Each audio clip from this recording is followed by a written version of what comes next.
वज़ीर आला अशोक गहलोत बुध को असेंबली में बजट पेश करने वाले हैं। हर साल असेंबली में बजट पेश करने की तैयारियां 6 माह कबल शुरू हो जाती है।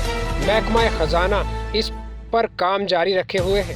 बजट की तैयारी से लेकर इसे असेंबली में पास करवाने और महकमों को फंड मुख्तस करने तक एक सीट पैटर्न है।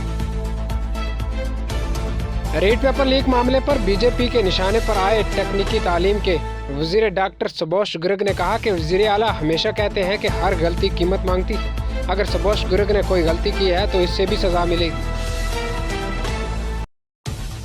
उत्तर प्रदेश असेंबली इंतखाबात 2022 के लिए वोटिंग के 3 मराहिल मुकम्मल हो चुके हैं।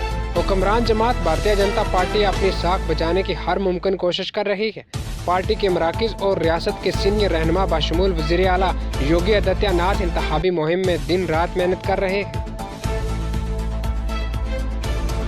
कुल हिंद इत्तेहादुल मुस्लिमीन ने भी राकेश सहना की जामिया मिलिया इस्लामिया की अंजुमन कोर्ट में नामजदगी पर सवाल उठाया है और लोकसभा स्पीकर से किसी इकलिती रुकन पार्लिमान को इनकी जगह पर तकर्रर करने का मुतालबा भी किया।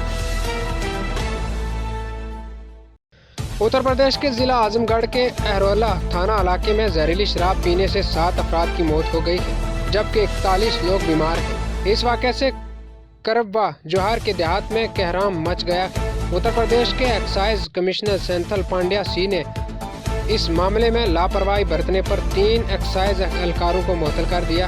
पूरे मामले की गहराई से जांच की जा रही है।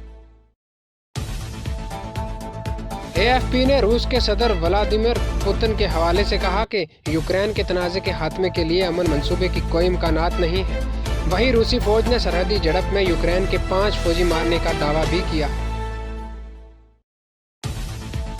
पाकिस्तान के वज़ीर आज़म के मशीर बराए तजारत, टेक्सटाइल सनत व पैदावार और सरमायाकारी अब्दुल रज़ाक दाऊद ने कहा कि भारत के साथ तजारत वक्त की अहम ज़रूरत है और दोनों ममालिक के लिए फ़ायदेमंद है।